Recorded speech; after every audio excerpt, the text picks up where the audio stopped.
ஆசிரியர் தகுதி தேர்வுக்கான தேர்ச்சி மதிப்பெண் விகிதத்தை 5% குறைத்து தமிழ்நாடு அரசு அரசாணை வெளியிட்டுள்ளது. ஆசிரியர் தகுதி தேர்வில் இடஒதுக்கீட்டு பிரிவினருக்கான தேர்ச்சி விழுக்காட்டை 5% குறைத்து பள்ளிக் கல்வித்துறை உத்தரவிட்டுள்ளது. 2011ஆம் ஆண்டு அமலுக்கு வந்த கட்டாய கல்வி உரிமைச் சட்டத்தின்படி தமிழ்நாட்டில் ஆசிரியர் தகுதி தேர்வு எழுதுவோருக்கு குறைந்தபட்ச தேர்ச்சி மதிப்பெண் என்பது பொது பிரிவிற்கு 60%, அதாவது 90 மதிப்பெண்கள் என இருந்தது.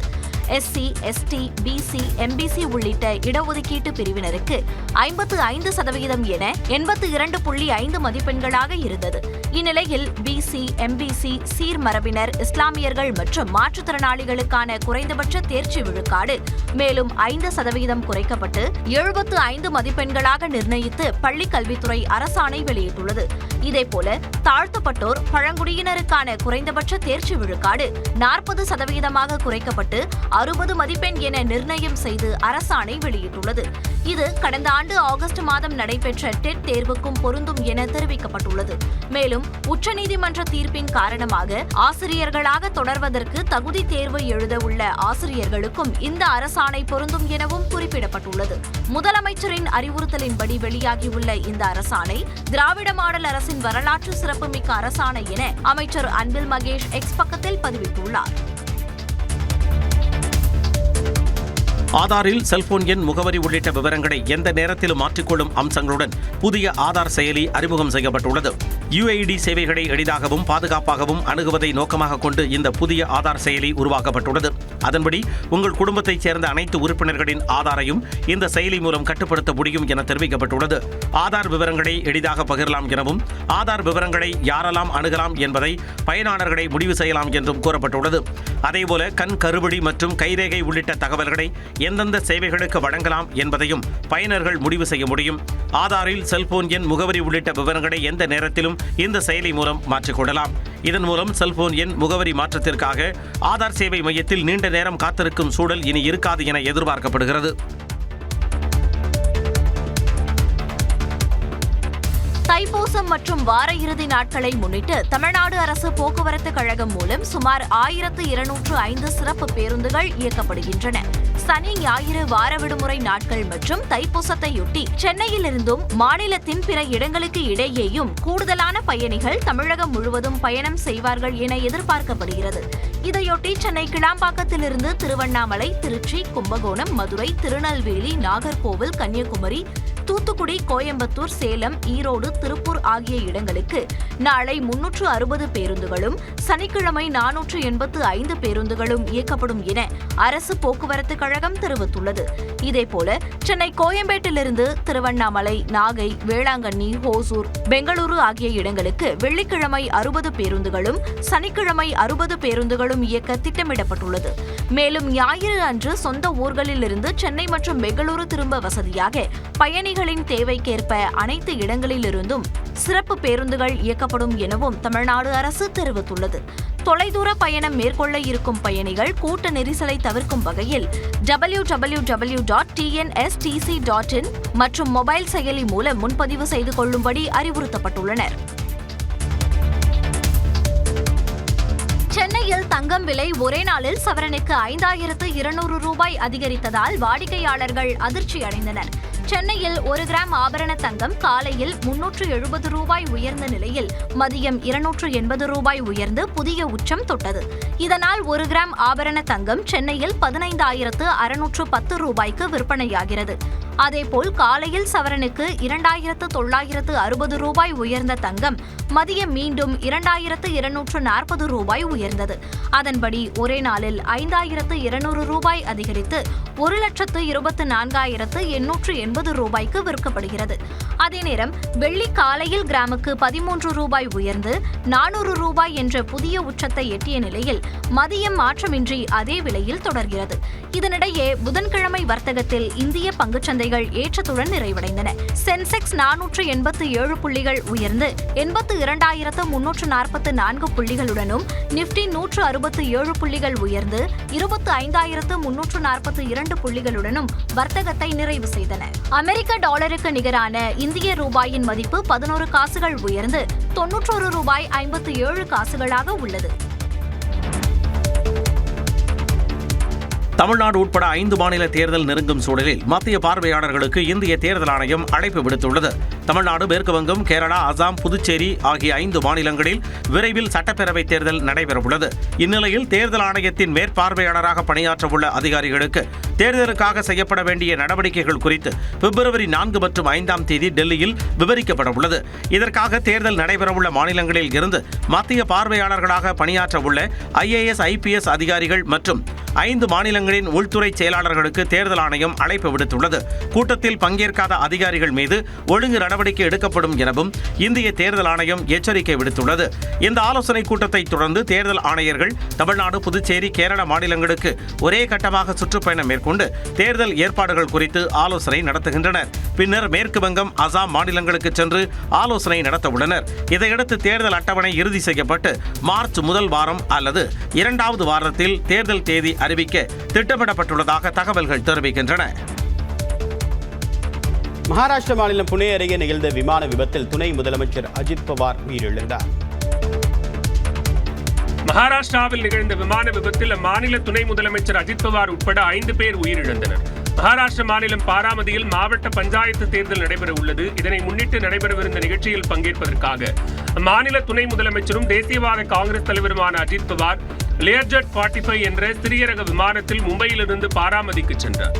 பாராமதி விமான நிலையத்தை அடைந்தபோது கடுமையான பனிமூட்டம் காணப்பட்டதாக கூறப்படுகிறது. இதனால் முதல் தரையிறக்க முயற்சி தோல்வியடைந்தது. பின்னர் 2வது முறையாக மீண்டும் விமானத்தை தரையிறக்க விமானி முயன்றபோது ஓடுதளத்தில் விழுந்து நொறுங்கியது. விமானத்தில் எரிபொருள் அதிகம் இருந்த நிலையில் உடனடியாக தீப்பற்றியது.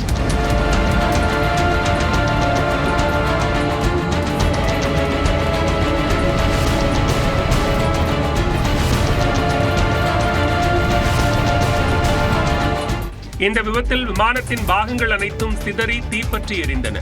மேலும் அங்கு காய்ந்து கிடந்த புற்களும் தீப்பற்றி எரிந்தன.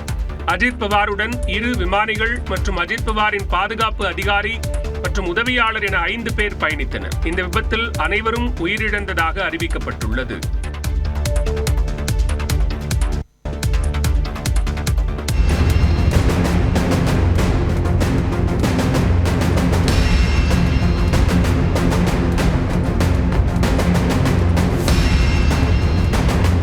அஜித் பவார் பயணித்த விமானம் விபத்திற்குள்ளான CCTV காட்சிதான் இது.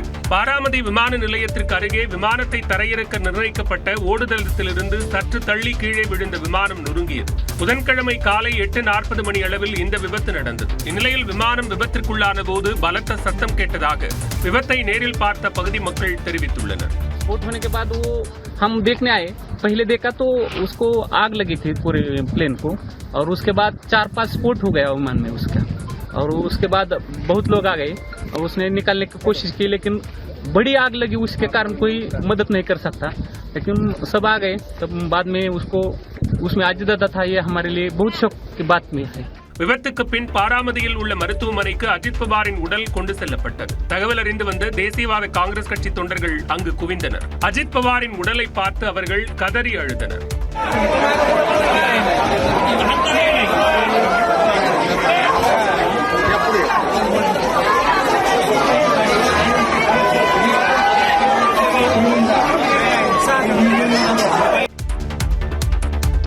அஜித் பவார் உயிரிழந்த விமான விபத்திற்கு பனிமூட்டம் காரணமாக இருக்கலாம் என்று சிவில் விமான போக்குவரத்து இயக்குநரகம் தெரிவித்துள்ளது.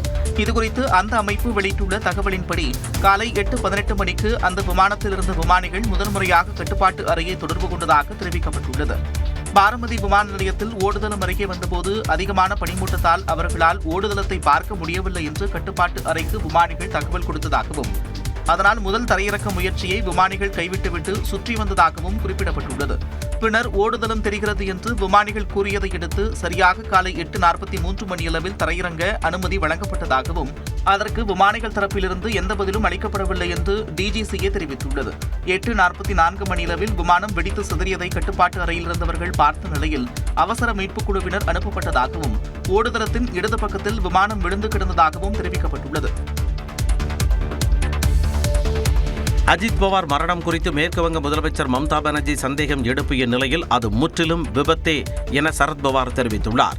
சரத்பவாருடன் அஜித் பவார் மீண்டும் இணைய இருந்த நிலையில் அவரது மரணம் சந்தேகத்தை ஏற்படுத்துவதாகவும் நாட்டில் யாருக்கும் பாதுகாப்பு இல்லை என மம்தா கூறியிருந்தார். And now what happened today, I need proper investigation under the supervision of Supreme Court. Only we have the trust on Supreme Court, no other agency. All the agencies are being totally purchased. And really it's a great loss for the country. Maybe he's from the opposition. Now he's from the opposition. But tomorrow he's supposed to join the original force of their party. இதற்கு மறுப்பு தெரிவித்துள்ள அஜித் பவாரின் உறவினரும் மூத்த அரசியல் தலைவருமான சரத்பவார், அஜித் பவார் மரண விபத்தை சிலர் அரசியலாக்க முயற்சிப்பது மிகவும் ஏமாற்றமளிப்பதாக தெரிவித்துள்ளார். அது முற்றிலும் ஒரு விபத்து என்றும் அவர் சமூக வலைதள பக்கத்தில் பதிவிட்டுள்ளார். இந்தியாவிலேயே இஸ்லாமியர்களுக்கு பாதுகாப்பான மாநிலம் தமிழ்நாடுதான் என கூறிய முதலமைச்சர் மு.க. ஸ்டாலின் தமிழ்நாட்டின் அமைதி சூழல் சிலரின் கண்களை உறுத்துவதாக தெரிவித்துள்ளார். கும்பகோணத்தில் நடைபெற்ற இந்திய யூனியன் முஸ்லீம் லீக் மாநாட்டில் உரையாற்றிய முதலமைச்சர் நாட்டில் இஸ்லாமிய மக்கள் சந்திக்கும் அச்சுறுத்தல்களை உலகறியும் என்றார். இஸ்லாமிய மக்களான நீங்க எப்படிப்பட்ட அச்சுறுத்தலை எதிர்கொள்றீங்கன்னு உலகத்துக்கே தெரியும். இஸ்லாமியர்களுக்கு பாதுகாப்பான மாநிலமாக இன்றைக்கு இருக்கக்கூடிய ஒரே மாநிலம் தமிழ்நாடு தான். திமுக தான் சிறுபான்மையின மக்களை காக்கக்கூடிய காவல் அரண்.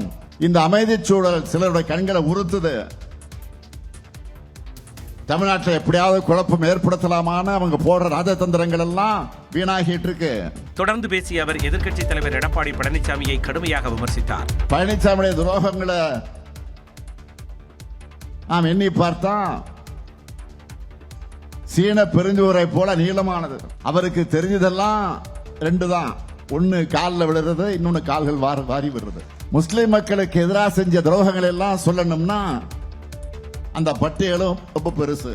மக்களுக்கு விரோதமான என்டிஏ கூட்டணியை விரட்ட வேண்டியது நமது அனைவரின் கடமை எனவும் முதலமைச்சர் தெரிவித்தார். தமிழ்நாடு வக்பு வாரியத்தில் பதிவு பெற்றுள்ள உலமாக்களுக்கான ஓய்வூதியம் 5000 ரூபாயாக உயர்த்தப்படும் என முதலமைச்சர் மு.க. ஸ்டாலின் அறிவித்துள்ளார். கும்பகோணம் அருகே உள்ள சுவாமிமலையில் இந்திய யூனியன் முஸ்லீம் லீக் கட்சியின் மாநாடு நடைபெற்றது. அக்கட்சியின் தேசிய தலைவர் காதர் மொய்தீன் தலைமையில் நடைபெற்ற இம்மாநாட்டில் முதலமைச்சர் மு.க. ஸ்டாலின் பங்கேற்று சிறப்புரையாற்றினார். அப்போது இஸ்லாமியர்களுக்கான 5 அறிவிப்புகளை வெளியிட்டார். தமிழ்நாடு வக்பு வாரியத்தில் பதிவு பெற்றுள்ள 1537 உலமாக்களுக்கு 3000 ரூபாய் ஓய்வூதியமும் 44 உறுப்பினர்களுக்கு குடும்ப ஓய்வூதியம் 1500 ரூபாயும் இப்போ வழங்கப்படுது. 5000 ரூபாய் ஓய்வூதியமாக 2500 ரூபாய் குடும்ப ஓய்வூதியமாக உயர்த்தி வழங்கப்படும். நலவாரியத்தில் உள்ள உலமாக்கள் இருசக்கர வாகனம் வாங்குவதற்கு வழங்கப்படும் மானியத் தொகை 25,000 ரூபாயில் இருந்து 50,000 ரூபாயாக உயர்த்தி வழங்கப்படும் எனவும் கோவையில் புதிய வக்பு தீர்ப்பாயம் அமைக்கப்படும் எனவும் அறிவித்தார். இஸ்லாமியர்களுக்கான அடக்கஸ்தலம் அமைக்க மாநகராட்சி பகுதிகளில் இடங்கள் அடையாளம் காணப்படும் எனவும் அரசு உயர்நிலை மற்றும் மேல்நிலை பள்ளிகளில் காலியாக உள்ள உருது ஆசிரியர் பணியிடங்கள் நிரப்பப்படும் என்றும் முதலமைச்சர் மு.க. ஸ்டாலின் அறிவித்தார். திருப்பரங்குன்றம் சுப்பிரமணிய சுவாமி கோவிலில் தெப்பத் திருவிழாவினை முன்னிட்டு தெப்ப மிதவையில் சுப்பிரமணிய சுவாமி தெய்வானையுடன் எழுந்தருளி பக்தர்களுக்கு அருள் பாலித்தார். முருகனின் அறுபடை வீடுகளில் முதற்படை வீடான திருப்பரங்குன்றம் அருள்மிகு சுப்பிரமணிய சுவாமி திருக்கோவில் தெப்பத் திருவிழா கடந்த 19ஆம் தேதி கொடியேற்றத்துடன் தொடங்கியது. விழாவினை முன்னிட்டு சுப்பிரமணிய சுவாமி தெய்வானையுடன் காலையில் தங்க சப்பரத்திலும் மாலையில் தங்கமயில் வாகனம், பச்சை குதிரை வாகனம், வெள்ளிபூத வாகனம் உள்ளிட்ட பல்வேறு வாகனங்களில் எழுந்தருளி திருவீதி உலா வந்து பக்தர்களுக்கு அருள் பாலித்து வந்தார். விழாவின் முக்கிய நிகழ்ச்சியான தெப்பத் திருவிழா நேற்று நடைபெற்றது. அலங்கரித்து வைக்கப்பட்டிருந்த தெப்ப மிதவையில் சுப்பிரமணிய சுவாமி தெய்வானையுடன் எழுந்தருள பக்தர்கள் வடம் பிடித்து தெப்ப மிதவையை 3 முறை சுற்றி வந்து சுவாமி தரிசனம் செய்தனர். பின்னர் மாலையிலும் மின் விளக்குகளால் மிதவை அலங்கரிக்கப்பட்டிருந்தது. மின்னொடியில் சுவாமி தெப்பத்தில் எழுந்தருளி 3 முறை சுற்றி வந்து பக்தர்களுக்கு அருள் பாலித்தார். காலையில் தெப்பத்தை இழுப்பதற்கு பக்தர்கள் அனுமதிக்கப்பட்ட நிலையில் மாலையில் அனுமதிக்கப்படவில்லை. கோவில் ஊழியர்களே தெப்ப மிதவையை இழுத்து 3 முறை தெப்பத்தை சுற்றி வந்தனர். கறிக்கோழி விலை படிப்படியாக குறையும் என்று பிராய்லர் கோழி உற்பத்தியாளர்கள் கூட்டமைப்பினர் தெரிவித்துள்ளனர். விலைவாசி மற்றும் மின்சார கட்டணம் உயர்ந்துள்ளதால் 1 கிலோ கோழி வளர்ப்பிற்கு தங்களுக்கு வழங்கப்படும் 6 ரூபாய் ஊதியத்தை 12 முதல் 15 வரை உயர்த்த வேண்டும் என வலியுறுத்தி கறிக்கோழி பண்ணையாளர்கள் போராட்டம் நடத்தி வருகின்றனர். இது தொடர்பாக கோவையில் பிராய்லர் கோழி உற்பத்தியாளர்கள் கூட்டமைப்பினர் செய்தியாளர்களை சந்தித்தனர். இந்த போராட்டத்தின் பின்னணியில் உண்மையான பண்ணையாளர்கள் இல்லை என்றும் சில அமைப்புகள் தேவையற்ற குழப்பங்களை விளைவிப்பதாகவும் அவர்கள் குற்றம் சாட்டினர். எங்களுக்கெல்லாம் அவர்கள் நேரடி உறவுகள். ஆகவே அவர்களுக்கும் நிறுவனத்தாருக்கும் எந்த விதமான பகை உணர்ச்சியோ காழ்ப்புணர்ச்சியோ என்றைக்குமே இருந்தது கிடையாது. இன்றளவும் நம்ம பேசிக்கொண்டிருக்கிற நேரத்தில் கூட ஒரு நாளைக்கு 23 லட்சத்திலிருந்து 25 லட்சம் கோழி குஞ்சுகள் அனைத்து பண்ணைகளிலும் இறங்கிக் கொண்டிருக்கின்றன. கடந்த டிசம்பர் மாதமே வளர்ப்பு ஊதியத்தை ₹1 உயர்த்தி வழங்க ஒப்புக்கொண்டதாகவும் அவர்கள் தெரிவித்தனர். இப்போது இந்த விலை உயர்வு ஒரு தற்காலிக நிகழ்வு தான். அது படிப்படியாக அந்த உற்பத்தியும் அதிகரிக்கும் பொழுது குறைந்த விலையிலே அந்த நிறைந்த புரதச்சத்து உள்ள கோழி இறைச்சி பொதுமக்களுக்கு கிடைக்கும். போராட்டத்தால் 96 கோழி குஞ்சு வாகனங்கள் ஆங்காங்கே மறிக்கப்பட்டதால் இதுவரை சுமார் 3 லட்சம் கோழி குஞ்சுகள் உயிரிழந்துள்ளதாகவும் உற்பத்தியாளர்கள் வேதனை தெரிவித்தனர். ஜனநாயகன் பட சென்சார் வழக்கை வாபஸ் பெற தயாரிப்பு நிறுவனம் திட்டமிட்டுள்ளதாக தகவல் வெளியாகியுள்ளது. பொங்கல் வெளியீடாக திரைக்கு வரவிருந்த ஜனநாயகன் படத்தை பார்த்த தணிக்கை வாரியம் சென்சார் வழங்க மறுத்து மறு ஆய்வு செய்ய பரிந்துரை அளித்தது. இதை எதிர்த்து அப்படத்தை தயாரித்துள்ள KVN நிறுவனம் சென்னை உயர்நீதிமன்றத்தில் வழக்கு தொடுத்தது. இந்த வழக்கை விசாரித்த தனி நீதிபதி PT ஆஷா உடனடியாக சென்சார் வழங்க உத்தரவிட்டு மறு ஆய்வு பரிந்துரையை ரத்து செய்தார். தனி நீதிபதியின் உத்தரவை எதிர்த்து உடனடியாக மேல்முறையீடு செய்த தணிக்கை வாரியம் தனி நீதிபதியின் உத்தரவுக்கு இடைக்கால தடையை பெற்றது. மீண்டும் இந்த வழக்கு விசாரணைக்கு வந்தபோது தனி நீதிபதி அமர்வுக்கு மாற்றி தலைமை நீதிபதி அடங்கிய அமர்வு உத்தரவிட்டிருந்தது. இந்நிலையில் ரிவைசிங் கமிட்டிக்கு செல்லலாமா என தயாரிப்பு நிறுவனம் 2 தினங்களாக ஆலோசனை நடத்தியது. அதன்படி தனி நீதிபதியிடம் வழக்கு விசாரணைக்கு வரும்பொழுது வழக்கை வாபஸ் பெறுவது என தயாரிப்பு நிறுவனம் முடிவெடுத்துள்ளதாக தகவல்கள் தெரிவிக்கின்றன. வழக்கை வாபஸ் பெற்ற பின் ரிவைசிங் கமிட்டிக்கு படத்தை தயாரிப்பு நிறுவனம் கொண்டு செல்லும் என எதிர்பார்க்கப்படுகிறது. பள்ளிக்கொண்டா அருகே பைக்கில் தாவேகா கொடியுடன் ரீல்ஸ் வெளியிட்ட இளைஞரை காவல்துறையினர் தேடி வருகின்றனர்.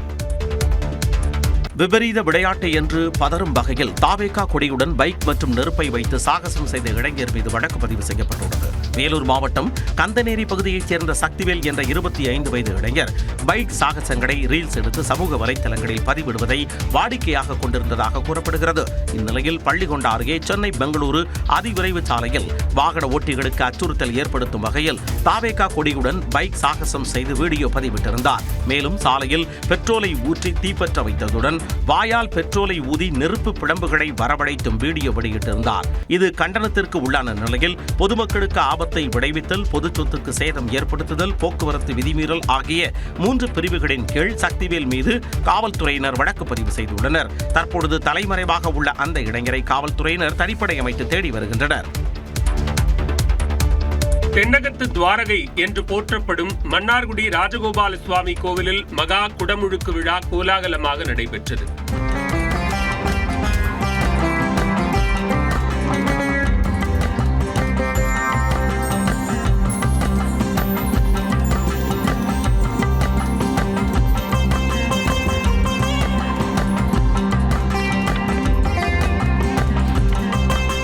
ராஜகோபால சுவாமி கோவிலில் நடைபெற்ற சீரமைப்பு பணிகள் முடிந்ததை தொடர்ந்து கடந்த 24ஆம் தேதி யாகசாலைகள் அமைக்கப்பட்டு சிறப்பு பூஜைகள் நடைபெற்று வந்தன.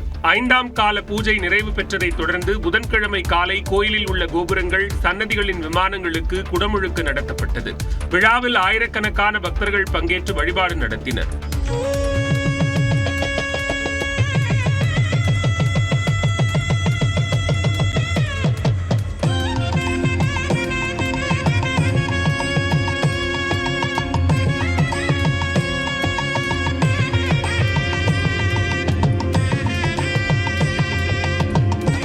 இதனிடையே திமுக ஆட்சியில் 4000வது குடமுழுக்கு பெருவிழா சென்னை பெரம்பூரில் உள்ள சேமாத்தம்மன் கோவிலில் விமர்சையாக நடைபெற்றது.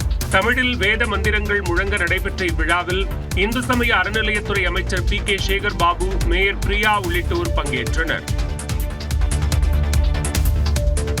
சென்னையில் பீகார் புலம்பெயர் தொழிலாளி குடும்பத்துடன் கொலை செய்யப்பட்ட சம்பவத்தில் வட மாநிலத்தவர்கள் 5 பேர் கைது செய்யப்பட்டுள்ளனர். சென்னை அடையார் பகுதியில் கடந்த 26ஆம் தேதி சாக்கு மூட்டையில் ரத்த காயங்களுடன் கிடந்த சடலத்தை காவல்துறையினர் கைப்பற்றினர். விசாரணையில் இறந்தது பீகாரைச் சேர்ந்த புலம்பெயர் தொழிலாளி கௌரவ்குமார் என்பதும் மனைவி மற்றும் 2 வயது குழந்தையுடன் தரமணி பகுதியில் தங்கி தனியார் பாலிடெக்னிக் கல்லூரியில் பாதுகாவலராக பணியாற்றியதும் தெரியவந்தது.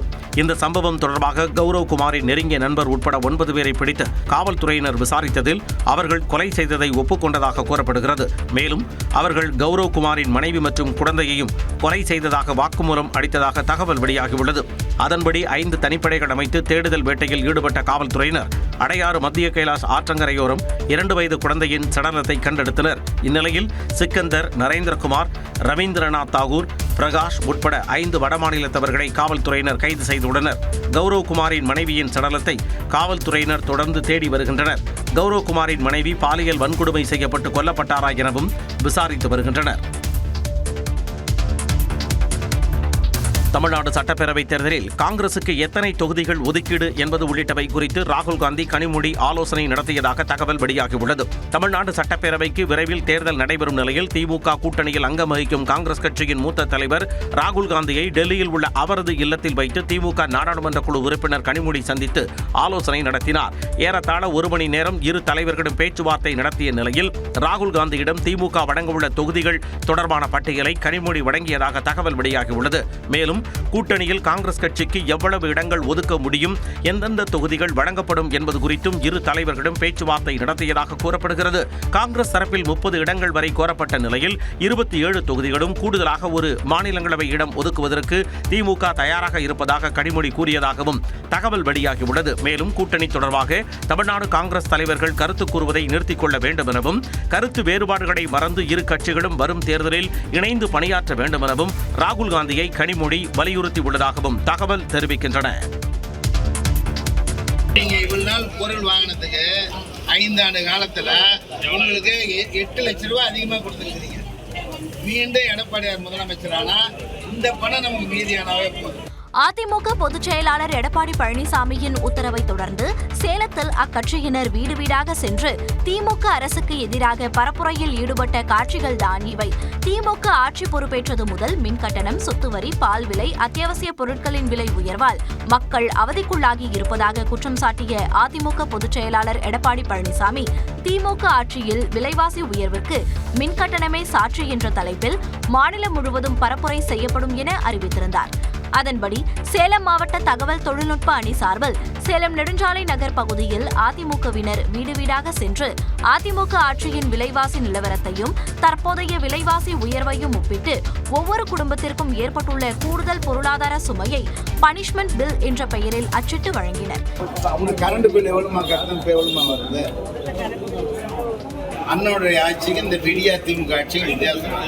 இதேபோன்று ராமநாதபுரம் மாவட்டம் பரமக்குடியில் அதிமுகவினர் வீடு வீடாக சென்று விலைவாசி உயர்வு குறித்து துண்டு பிரசுரங்களை வழங்கி எடுத்துரைத்தனர். தாவேகாவுடன் காங்கிரஸ் சேர்ந்தால் பவர் கிடைக்கும் என விஜயின் தந்தையும் இயக்குநருமான SA சந்திரசேகர் கூறிய நிலையில் தங்களிடம் பூஸ்ட், ஹார்லிக்ஸ் என எல்லாம் இருப்பதாக தமிழ்நாடு காங்கிரஸ் கமிட்டி தலைவர் செல்வ பிறந்தகை பதில் கொடுத்துள்ளார். ஏதோ ஒரு கட்சிக்கு ஆதரவு கொடுத்து இழுக்க தேஞ்சு போய்கிட்டே இருக்கிறாங்க. அந்த ஒரு பவரை நாங்கள் கொடுக்குறோம், விஜய் அவர்கள் கொடுக்குறேன்ற அந்த பவருக்கு நீங்கள் வந்தீங்கன்னா காங்கிரஸ் மறுபடியும் அந்த வரலாறை தக்க வச்சுக்கணும். இந்த வாய்ப்பை அவங்க தான் பயன்படுத்தும். நாங்கள் ஏற்கனவே நல்ல பூஸ்டில் தான் இருக்கோம். சரி பாருங்கள், எங்கள் கேடர்லாம் நல்ல பூஸ்டில் இருக்காங்கல்ல. ஏற்கனவே ராகுல் காந்தி எங்களுக்கு எல்லாருக்கும் பூஸ்ட் கொடுத்து வச்சுருக்காரு, ஹார்லிக்ஸ் கொடுத்து வச்சுருக்காரு. எங்களுக்கு யாரும் பூஸ்ட் கொடுக்க வேணாம், நாங்கள் போன்விட்டா ஹார்லிக்ஸ் எல்லாத்தையும் சாப்பிட்டுட்டு இருக்கோம். இருந்தாலும் அவர் பூஸ்ட் கொடுக்குறேன்னு சொன்னதுக்கு நன்றி. நாளை மீண்டும் சென்னை வரும் மத்திய அமைச்சரும் பாஜக தேர்தல் பொறுப்பாளருமான பியூஷ் கோயல் அடுத்த கட்ட கூட்டணி பேச்சுவார்த்தையில் ஈடுபட இருப்பதாக தகவல் வெளியாகியுள்ளது. தமிழ்நாடு சட்டப்பேரவை தேர்தலுக்கு குறுகிய காலமே இருக்கும் சூழலில் அரசியல் கட்சிகள் கூட்டணி பேச்சுவார்த்தை, தொகுதி பங்கீடு என தேர்தல் பணிகளை தீவிரப்படுத்தியுள்ளன. அதன்படி கடந்த முறை சென்னை வந்த மத்திய அமைச்சரும் பாஜக தேர்தல் பொறுப்பாளருமான பியூஷ் கோயல் NDA கூட்டணியில் அமமுக இணைந்ததை உறுதி செய்தார். அதேபோல பாமக தலைவர் அன்புமணி, தமிழ் மாநில காங்கிரஸ் தலைவர் JK வாசன் உள்ளிட்ட கூட்டணி கட்சி தலைவர்களையும் சந்தித்து பேசினார்.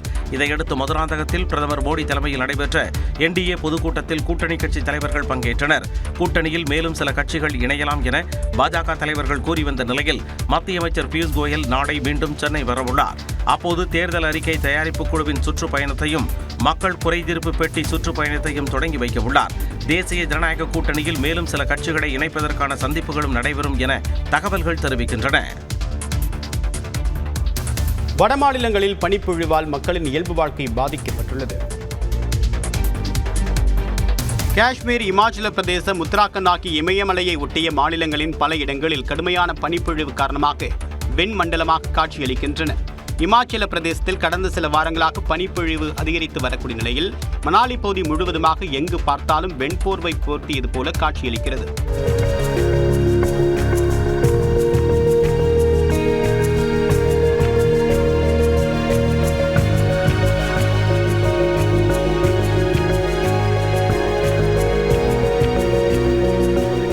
ஜம்மு காஷ்மீரின் ரஜோரியில் கடுமையான பனிப்பொழிவால் காணும் இடமெல்லாம் வெண்பனி சூழ்ந்து ரம்மியமாக காட்சியளித்தன. உத்தராகண்டின் சமோலி மாவட்டம் முழுவதுமாக அடர்த்தியாக பனி கொட்டி உள்ளதால் வெள்ளை நிற மாயாஜால உலகம் போன்று காட்சியளித்தது.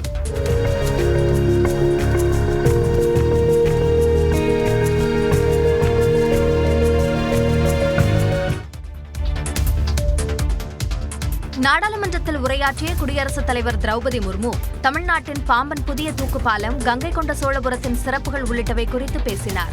நாடாளுமன்ற பட்ஜெட் கூட்டத்தொடரின் முதல் நாளையொட்டி மக்களவை, மாநிலங்களவை ஆகிய இரு அவைகளின் கூட்டத்தில் குடியரசுத் தலைவர் திரௌபதி முர்மு உரையாற்றினார். அப்போது நாட்டு மக்கள் தாங்கள் புகழ்பெற்ற வரலாற்றை பற்றி பெருமைப்படும் வாய்ப்பை கங்கை கொண்ட சோழபுரம் அளித்துள்ளதாக கூறினார். जम्मू कश्मीर विश्व के सबसे उच्च रेलवे आर्च ब्रिज, चुनाव ब्रिज और तमिलनाडु में नई पोंगन ब्रिज का निर्माण कर भारत ने इंफ्रास्ट्रक्चर क्षेत्रों में एक कीर्तिमान स्थापित किया है. உட்கட்டமைப்பு துறையில் இந்தியா ஒரு வரலாற்று மைல்கல்லை எட்டியுள்ளதாக அவர் கூறினார். कुछ ही समय पूर्व राजेंद्राचल द्वारा गंगईकोंडा चोलापुरम की स्थापना की भी 1000 वर्ष पूरी हुई. 125 நாள் வேலைவாய்ப்பு உறுதி திட்ட சட்டம் குறித்து குடியரசுத் தலைவர் பேசிய போது எதிர்க்கட்சிகள் எழுந்து நின்று முழக்கங்களை எழுப்பினர். சட்டத்தை திரும்பப் பெற வலியுறுத்தினர். இந்தியாவிற்கு எதிரான 4வது T20 போட்டியில் நியூசிலாந்து அணி 51 ரன்கள் வித்தியாசத்தில் வெற்றி பெற்றது. 5 போட்டிகள் கொண்ட தொடரை ஏற்கனவே இந்திய அணி கைப்பற்றிவிட்ட நிலையில் நேற்று விசாகப்பட்டினத்தில் 4வது போட்டி நடைபெற்றது. இந்திய அணியில் இஷான் கிஷன் நீக்கப்பட்டு ஹர்ஷ்தீப் சிங் சேர்க்கப்பட்டார். டாஸ் வென்ற இந்தியா பந்து வீசிய நிலையில் நியூசிலாந்து அணி 20 ஓவர்களில் 7 விக்கெட் இழப்பிற்கு 215 ரன்கள் குவித்தது. டிம் செய்ஃப்ரிட் 36 பந்துகளில் 62 ரன்களை விளாசினார். கன்வாய் 44 ரன்களும், டேரில் மிச்சல் 39 ரன்களும் சேர்த்தனர். ஹர்ஷ்தீப் சிங், குல்தீப் யாதவ் தலா 2 விக்கெட்டுகளை வீழ்த்திய நிலையில் ரிங்கு சிங் 5 கேட்ச் செய்து அசத்தினார். தொடர்ந்து களமிறங்கிய இந்திய அணிக்கு ஆரம்பமே அதிர்ச்சியாக இருந்தது. அதிரடி வீரர் அபிஷேக் சர்மா முதல் பந்திலேயே ஆட்டமிழந்தார். சிவம் துபே மற்றும் சற்று தாக்குப்பிடித்து 65 ரன்கள் எடுத்த நிலையில் இந்திய அணி 18.4 ஓவர்களில் 165 ரன்களுக்கு ஆல் அவுட் ஆகி தோல்வியடைந்தது. சீனாவின் ஹாங்சோ நகரில் AI தொழில்நுட்பம் மூலம் ரோபோக்கள் உணவு தயாரிக்கும் உணவகம் பெரும் வரவேற்பை பெற்றுள்ளது.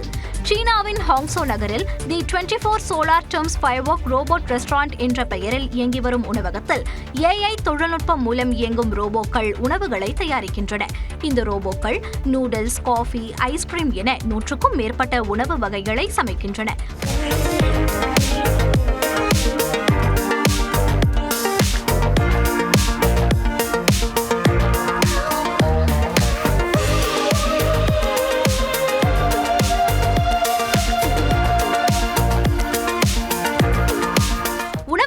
ரோபோக்கள் போல உணவு டெலிவரி செய்யும் ரோபோக்களும் வாடிக்கையாளர்களை வசப்படுத்தியுள்ளன.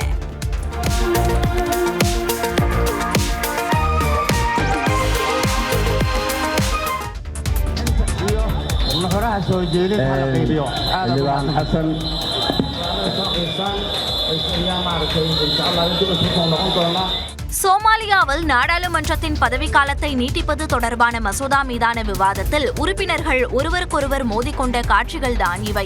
ஆப்பிரிக்க நாடுகளில் ஒன்றான சோமாலியா 2012ஆம் ஆண்டு முதல் தற்காலிக அரசியலமைப்பின் கீழ் இயங்கி வருகிறது.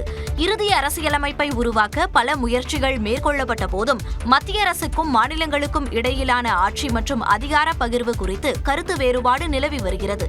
இந்நிலையில் நாடாளுமன்றத்தின் பதவிக்காலத்தை மேலும் 2 ஆண்டுகள் நீட்டிப்பதற்கு வழிவகை செய்யும் அரசியல் சாசன திருத்த மசோதா அந்நாட்டு நாடாளுமன்றத்தின் கூட்டத்தில் அறிமுகம் செய்யப்பட்டது. இதற்கு எதிர்ப்பு தெரிவித்து எதிர்க்கட்சி உறுப்பினர்கள் அனைவரும் விசில் ஊதி அமளியில் ஈடுபட்டனர்.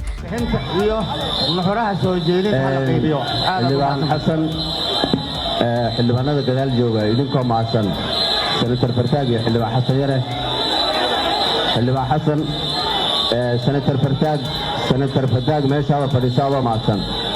சர்ச்சைக்குரிய அரசியல் சாசன திருத்த மசோதா நகலை கிழித்து எறிந்தும் எதிர்ப்பை வெளிப்படுத்தினர்.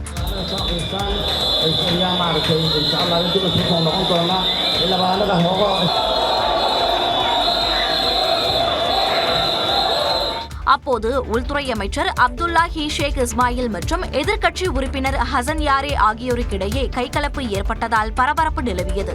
அதைத் தொடர்ந்து இக்குழப்பத்திற்கு காரணமானவர்கள் மீது ஒழுங்கு நடவடிக்கை எடுக்கப்படும் என எச்சரித்து சபாநாயகர் மடோபே நாடாளுமன்ற கூட்டுக் கூட்டத்தை ஒத்திவைத்தார். 100 பார்ட்டிகளுக்கு மேலே எல்லாரையும் பார்த்து தனித்தனியாக டாக்குமெண்ட் பண்ணி ராதிகா மேடமை வச்சு நாங்கள் கலெக்ட் பண்ண எல்லா டீட்டெயில்ஸையும் வச்சு ஒரு கான்செப்ட் ஸ்கெட்ச் ஒன்று ஃபர்ஸ்ட் வரைஞ்சோம். தாய் கிழவி படத்தில் ராதிகாவின் கெட்டப்பிற்கு பின்னால் எவ்வளவு கடின உழைப்பு உள்ளது என மேக்கிங் வீடியோவை படக்குழு வெளியிட்டுள்ளது. சிவகார்த்திகேயனின் எஸ்கே புரொடக்ஷன்ஸ் தயாரிப்பில் அறிமுக இயக்குனர் சிவகுமார் முருகேசன் இயக்கிய திரைப்படம் தாய் கிழவி.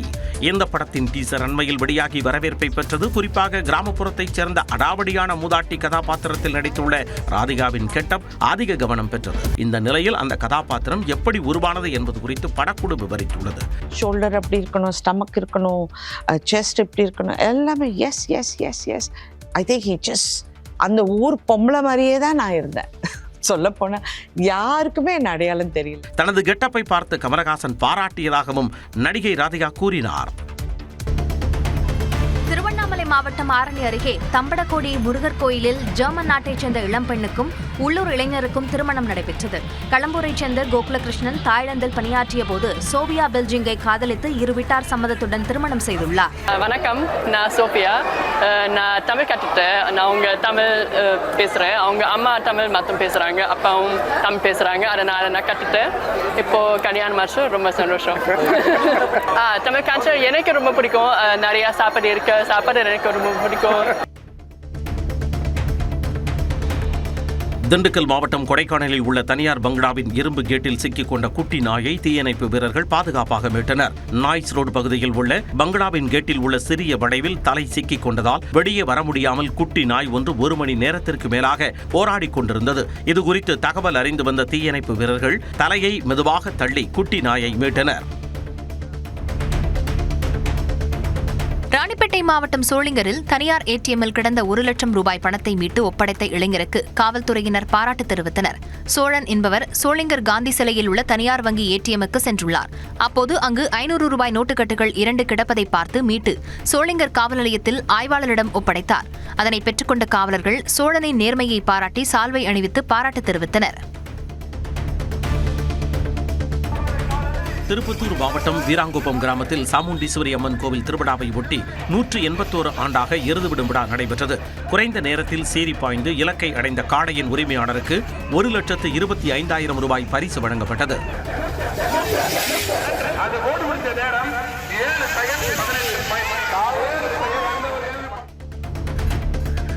புதுச்சேரி அரசின் 36வது ஆண்டு மலர் கண்காட்சிக்கான முன்னேற்பாடுகள் தீவிரமாக நடைபெற்று வருகின்றன. 30ஆம் தேதி தொடங்கி பிப்ரவரி 1ஆம் தேதி வரையில் 3 நாட்கள் மலர் கண்காட்சி நடைபெற உள்ளது. உள்ளூரில் உற்பத்தி செய்யப்பட்ட இம்பேஷன், கைலாடியா, ஃபயர்பால் ஆகியவை உட்பட 30 வகையான 40,000 செடிகளும் பெங்களூருவிலிருந்து கொண்டுவரப்பட்ட 10,000 ரோஜா செடிகளும் கண்காட்சியில் இடம்பெற உள்ளன. இவற்றை முறைப்படுத்தும் பணியில் பூங்கா தொழிலாளர்களும் வேளாண் கல்லூரி மாணவிகளும் ஈடுபட்டுள்ளனர். கண்காட்சியில் மானிய விலையில் மலர் செடிகளை விற்பனை செய்யவும் முடிவு செய்யப்பட்டுள்ளது.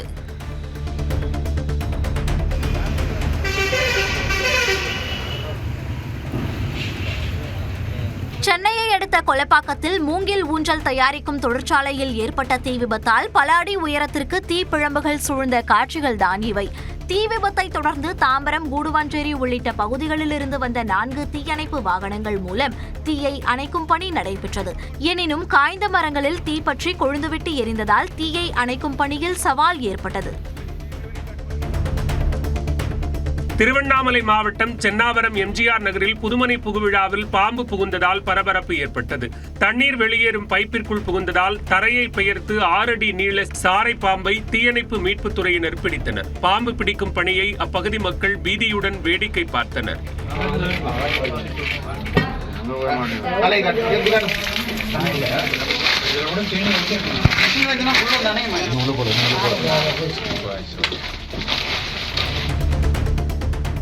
திருச்சியில் நடைபெற்ற முன்னாள் எம்எல்ஏ பரணிக்குமாரின் இல்ல திருமணத்தை தமிழ்நாடு முதலமைச்சர் மு.க.ஸ்டாலின் நடத்தி வைத்து வாழ்த்து கூறினார். திருச்சி முன்னாள் நகர்மன்ற தலைவர் பாலகிருஷ்ணனின் பேரனும் முன்னாள் சட்டமன்ற உறுப்பினர் பரணிக்குமாரின் மகனுமான ஆதித்யா பாலா மற்றும் மீனாட்சி ஆகியோரின் திருமணம் கலைஞர் அறிவாலயத்தில் நடைபெற்றது.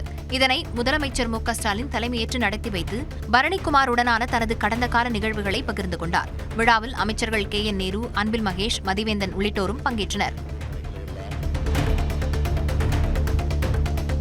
4 நாட்களுக்கு பிறகு வங்கி சேவைகள் தொடங்கியதால் தென்காசியில் உள்ள அனைத்து வங்கி கிளைகளிலும் மக்கள் கூட்டம் அலைமோதியது. நீண்ட நேரம் காத்திருந்து வங்கி சேவைகளை பெற்றதால் வாடிக்கையாளர்கள் கடும் சிரமத்திற்கு உள்ளாகினர்.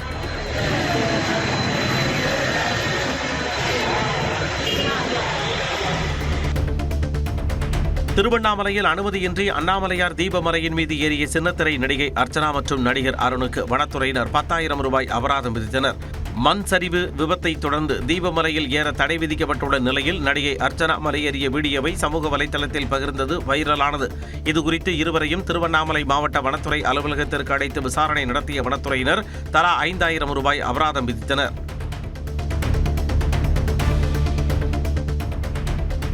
உலகம் உங்கள் கையில் விலையில்லா மடிக்கணினி வழங்கும் நிகழ்ச்சிக்கு சென்ற அமைச்சர் நாசரை இந்தியில் வரவேற்றதால் அவர் அதிருப்தி அடைந்தார். ஆனர் பண்ண சொல்ல அப்புறம் தான் கேட்டேன், என்னன்னு கேட்டேன், இந்தி மொழினாங்க. எனக்கு ஒண்ணுமே புரியல. எந்த இடத்துல கையெழுத்து வணங்குறது, எந்த செலவு பண்றது, எந்த இடத்துல அட்டென்ஷன்ல நிக்கிறது, எந்த இடத்துல ஸ்டாட்டிஸ்டிக்ஸ்ல நிக்கிறது எனக்கு தெரியல. முழிச்சு உட்காந்துருக்கிறேன். முதல்ல தயவு செய்து அதை மாத்துறதுக்கு ஏதாவது ஒரு வழி இருந்தா பண்ணுவோம்.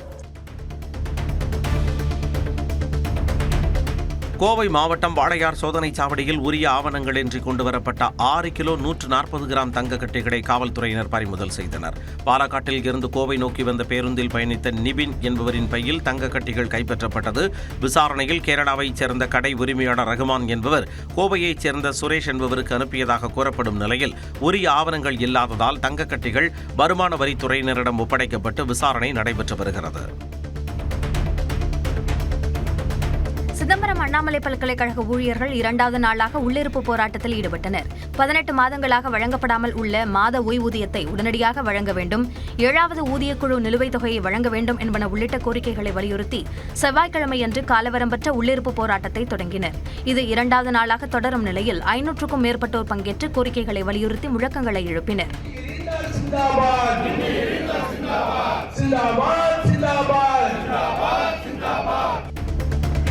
நெல்லை மாவட்டம் வள்ளியூர் அருகே மீன் ஏலம் எடுப்பதில் ஏற்பட்ட பிரச்சனையில் இருதரப்பினர் மோதலில் ஈடுபட்ட CCTV காட்சி வெளியாகியுள்ளது. புதுக்குடியிருப்பு பகுதியைச் சேர்ந்த வைத்திலிங்கம், ரவி ஆகியோரிடையே ஏற்பட்ட மோதலில் 2 காயமடைந்தனர். புகாரின் பேரில் 4 பெண்கள் உட்பட 10 பேர் மீது காவல்துறையினர் வழக்கு பதிவு செய்து விசாரணை நடத்தி வருகின்றனர். ஈரோடு மாவட்டம் நம்பியூர் அருகே காரப்பாடி பகுதியில் சுமார் 40 லட்சம் ரூபாய் செலவில் கட்டப்பட்ட உயர்மட்ட பாலம் ஓராண்டிற்குள்ளே சேதமடைந்துள்ளதாக பொதுமக்கள் அதிருப்தி தெரிவித்துள்ளனர். பாலத்தின் கான்கிரீட் பெயர்ந்து கம்பிகள் வெளியே தெரிவதால் வாகனங்கள் பழுதடைந்து விபத்து அபாயம் நிலவுவதாக குற்றம் சாட்டுகின்றனர். நெடுஞ்சாலைத்துறையிடம் முறையிட்டும் நடவடிக்கை இல்லை என கூறும் மக்கள் பாலத்தை உடனடியாக சீரமைக்க கோரிக்கை விடுத்துள்ளனர். பெரம்பலூர் மாவட்டம் கிருஷ்ணாபுரம் அருகே திருமண விருந்து சாப்பிட்ட 50க்கும் மேற்பட்டோருக்கு வாந்தி மயக்கம் ஏற்பட்டதால் மருத்துவமனையில் அனுமதிக்கப்பட்டுள்ளனர். வெங்கனூரைச் சேர்ந்த தினேஷ், கடம்பூரைச் சேர்ந்த தாரணை இருவருக்கும் செவ்வாய்க்கிழமை திருமணம் நடந்தது. அதன்பின் கடம்பூரில் உள்ள மணமகள் இல்லத்தில் தனியார் ஹோட்டலில் இருந்து சைவ உணவு வரவழைத்து உறவினர்களுக்கு பரிமாறப்பட்டது. இதனை சாப்பிட்ட 50க்கும் மேற்பட்டோருக்கு உடல்நலம் பாதிக்கப்பட்டது. இதையடுத்து அவர்கள் கிருஷ்ணாபுரம் அரசு மருத்துவமனையில் அனுமதிக்கப்பட்டனர். நீலகிரி மாவட்டம் கோத்தகிரி அருகே போதையில் காரை ஓட்டிச் சென்ற நபரை பொதுமக்கள் வழிமறித்து பிடித்தனர். கட்டப்பெட்டு பகுதியில் வாகனத்தின் மீது மோதிய கார் நிற்காமல் ஏடாகுடமாக சென்றதால் சிலர் பின்தொடர்ந்து சென்று வழிமறித்து போதையில் இருந்த ஓட்டுநரை வெளியே இழுத்து காவலர்களிடம் ஒப்படைத்தனர். சிவகங்கையில் இருந்து பழனி பாபா நினைவேந்தல் நிகழ்ச்சிக்கு புறப்பட்ட தமிழக மக்கள் ஜனநாயக கட்சியினர் போக்குவரத்து விதிகளை மீறி வாகனங்களை இயக்கி வாகன ஓட்டிகளுக்கு இடையூறு ஏற்படுத்தியதாக குற்றச்சாட்டு எழுந்தது.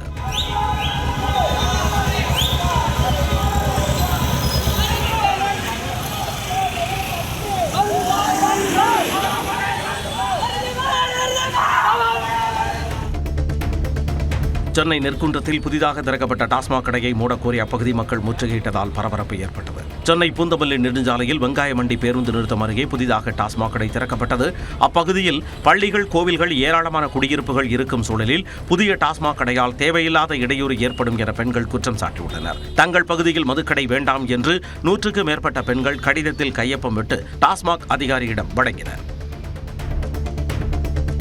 கோவை மாவட்டத்தில் உள்ள 7 வனச்சரகங்களில் புலிகளை கணக்கெடுக்கும் பணி தொடங்கியது. கோவை, மேட்டுப்பாளையம், காரமடை, சிறுமுகை, பெரியநாயக்கன்பாளையம், மதுக்கரை, போலுவாம்பட்டி உள்ளிட்ட வனச்சரகங்களில் 7 நாட்களுக்கு இந்த பணி நடைபெற உள்ளன.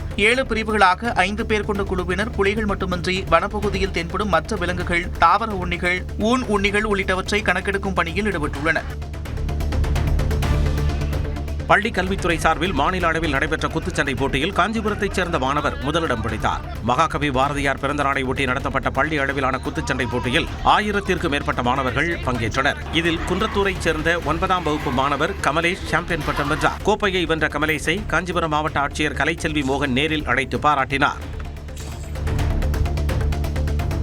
திருப்பத்தூர் மாவட்டம் பாலூர் ஸ்ரீ ஆனந்தீஸ்வரர் கோயிலில் அம்மன் கழுத்திலிருந்த 3 பொட்டு தாலி, செம்பு பாத்திரங்கள், உண்டியல் காணிக்கை 50,000 ரூபாய் உள்ளிட்டவை திருடப்பட்டது பரபரப்பை ஏற்படுத்தியுள்ளது. செவ்வாய்க்கிழமை இரவு பூஜைகள் முடிந்து வழக்கம் போல் கோயில் நடை அடைக்கப்பட்ட நிலையில் மறுநாள் காலை வந்து பார்த்தபோது திருட்டு நடந்திருப்பது தெரியவந்தது. காவல் நிலையத்தில் புகார் அளிக்கப்பட்டு விசாரணை நடத்தப்படுகிறது. விருதுநகர் மாவட்டம் வத்திராயிருப்பு அருகே குடோனில் சட்டவிரோதமாக பட்டாசு உற்பத்தி செய்த வடமாநில தொழிலாளர்கள் உள்பட 6 பேர் கைது செய்யப்பட்டனர். தம்பிப்பட்டியிலிருந்து மாவுத்து செல்லும் சாலையில் உள்ள தனியார் அட்டை மில் குடோனில் சட்டவிரோதமாக பட்டாசு உற்பத்தி செய்வதாக கிடைத்த தகவலை அடுத்து சோதனை செய்து வெடிபொருட்கள் வைத்திருந்த அறையை அதிகாரிகள் பூட்டி சீல் வைத்தனர். சரக்கு வாகனம் மற்றும் காரை பறிமுதல் செய்தனர். 6 பேரை கைது செய்ததோடு குடோன் உரிமையாளரான ராஜகோபால், மாரீஸ்வரன் ஆகியோரை போலீசார் தேடி வருகின்றனர். பிப்ரவரி 1ஆம் தேதி புதுச்சேரியில் நடைபெறும் காங்கிரஸ் பாத யாத்திரையில் அகில இந்திய காங்கிரஸ் கமிட்டியின் பொதுச் செயலாளர் KC வேணுகோபால் பங்கேற்க உள்ளார். புதுச்சேரி சட்டப்பேரவைத் தேர்தல் நெருங்கும் நிலையில் புதுச்சேரிக்கான நடைப்பயணம் என்னும் தலைப்பில் காங்கிரஸ் கட்சி பாத யாத்திரையை தொகுதி வாரியாக நடத்தி வருகிறது. 1ஆம் தேதி புதுச்சேரி காலப்பட்டு தொகுதியில் நடைபெறும் காங்கிரஸ் பாத யாத்திரையில் அகில இந்திய காங்கிரஸ் கமிட்டியின் பொதுச் செயலாளர் KC வேணுகோபால் பங்கேற்க உள்ளார். தமிழ்நாடு அரசின் விலையில்லா மடிக்கணினி திட்டம் 3 ஆண்டுகள் LLB படிக்கும் சட்டக்கல்லூரி மாணவர்களுக்கும் வழங்க வேண்டும் என கோரிக்கை எழுந்துள்ளது. கோவை சட்டக்கல்லூரியைச் சேர்ந்த இறுதியாண்டு மாணவர்கள் 100க்கும் மேற்பட்டோர் மாவட்ட ஆட்சியரை 2வது முறையாக சந்தித்து மனு அளித்தனர். 5 ஆண்டு சட்டப்படிப்பு மாணவர்களுக்கு மட்டுமே மடிக்கணினி வழங்கப்படுவதாக கூறி தங்களுக்கும் வழங்க வேண்டும் என வலியுறுத்தினர். திருப்பத்தூர் மாவட்டம் வாணியம்பாடி அருகே புதூர் மேம்பாலம் கீழ் ரயில் தண்டவாளத்தில் கொட்டப்பட்ட குப்பை கழிவுகள் எரிக்கப்பட்டதால் காற்று மாசால் ரயில் பயணிகள், வாகன ஓட்டிகள் அவதியடைந்தனர். அடையாளம் தெரியாத நபர்களின் செயலால் தீ மளமளவென வேகமாக பரவி எரிந்ததால் மேம்பாலத்திலிருந்து தீயணைப்புத் துறையினர் தீயை அணைத்தனர்.